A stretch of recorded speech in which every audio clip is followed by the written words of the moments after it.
We see it every day. If it's not arriving in birthday cards, it's hiding in the back of our sofas or being washed in our jeans pockets. We're, of course, talking about cash. The physical kind, not the variety contained within credit and debit cards. But have you ever wondered how banknotes and coins are made in different countries around the world? Well, that's what we're doing today. We've selected a number of nations to see how they make their cash. We'll even see how much it costs to manufacture both the metal and paper variety. So, let's get started. The US has two different agencies responsible for making money. For paper bills, we have the Bureau of Engraving and Printing, or BEP, creating them for the Federal Reserve. This year, the Reserve has an operating budget of $1,095,800,000. BEP was formed in 1862 and currently has two printing facilities, one in DC and the other in Texas. In order to combat counterfeiting, there are 65 steps to make the money. The notes are made from 75% cotton and 25% linen. Before printing gets underway, the design has to be etched onto soft steel plates in a process called intaglio. The plates then undergo siderography, where the image is replicated in the printing press. Ink then covers the press, then wiped off, so only the grooves hold the ink. Then, sheets of blended paper have the design placed on them. If all goes well after inspection, the bills are further stamped with seals and serial markers. Other features such as watermarking and security thread are added. It currently costs around 6.2 cents to make $1 and $2 bills, while $100 bills cost 14 cents to make. If you fancy it, the BEP can sell you a bag of $10,000 worth of notes for just $45. However, it comes shredded and has no monetary value, sadly. As for coins, that's the job for the United States Mint, who was created during 1792. When the design of a coin is approved, it's replicated in a coin die. Large sheets of coiled metal are then fed through a machine. The size and type depend on what coins are being made. Like a cookie cutter, the machine punches out blank coins. The coins are then heated, washed, and dried.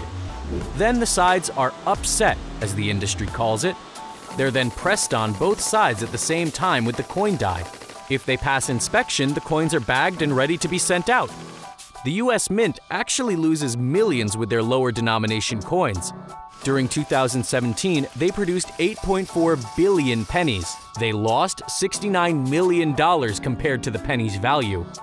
This is mostly due to the rising cost of zinc and copper, key ingredients in US coins. Over in the UK, back in 2006, more than 60% of all transactions were made by cash. By 2018, it dropped to 28%. The company that prints the notes for the Bank of England is De La Rue. In 2016, the group decided to move away from creating paper-blended notes. Instead, starting with £5 notes in 2016, they would be made with polymer. These notes are meant to last longer, be more difficult to counterfeit, and be trickier to tear.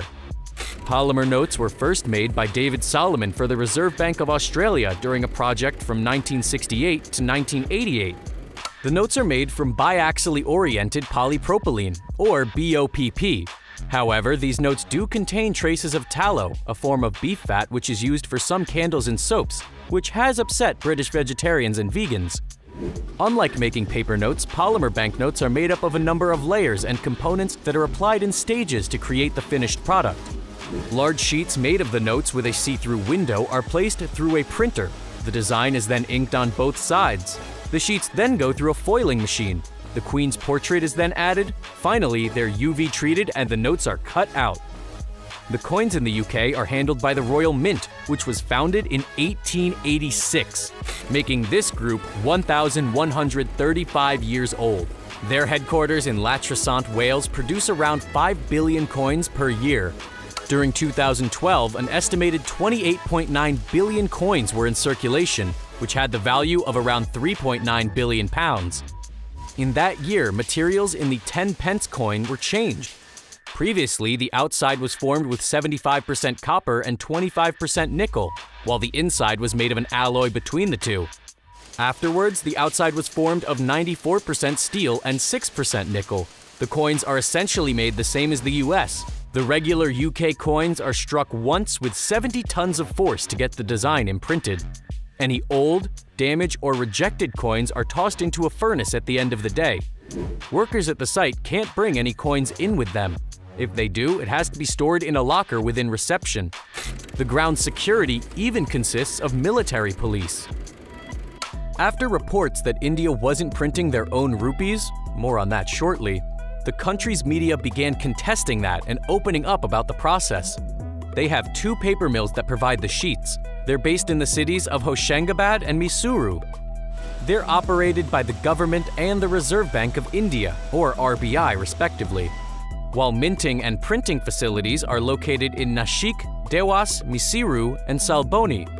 The sheets are first treated with security features before being placed into the printing machines.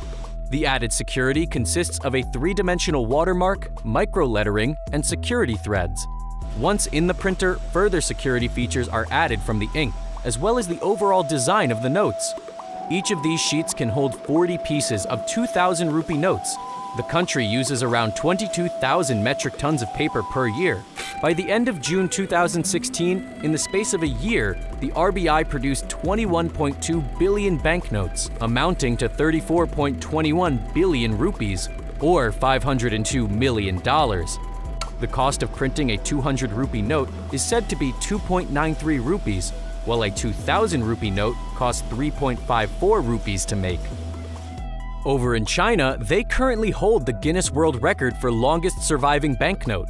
Dating back to 1375, it's an example of the Da Ming Tongqing Baoqiao. The state-owned China Banknote Printing and Minting Corporation is responsible for making the money in the country today. On top of that, they even help create cash for numerous nations all over the globe. According to reports, nations such as Thailand, Bangladesh, Sri Lanka, Malaysia, India, Brazil, and Poland all used their minting facilities. However, India was one of the countries to deny the reports. During 2018, China's minting facilities had 18,000 employees, while at the US's Bureau of Engraving and Printing, they had around 2,000. Printing abroad and shipping in cash can backfire massively. During 2018, the Liberia government, whose money was printed in Sweden at the time, announced that they were missing nearly $100 million. Final fact finish. The Guinness World Record for highest denomination on a banknote was achieved during 2008 in Zimbabwe. With the African nation ravaged by inflation, the Reserve Bank of Zimbabwe began printing banknotes for 100 billion Zimbabwean dollars. However, this was the equivalent value of $1 US. As such, this $100 billion note could only get people a couple of loaves of bread. Thanks for watching. We'll see you next time.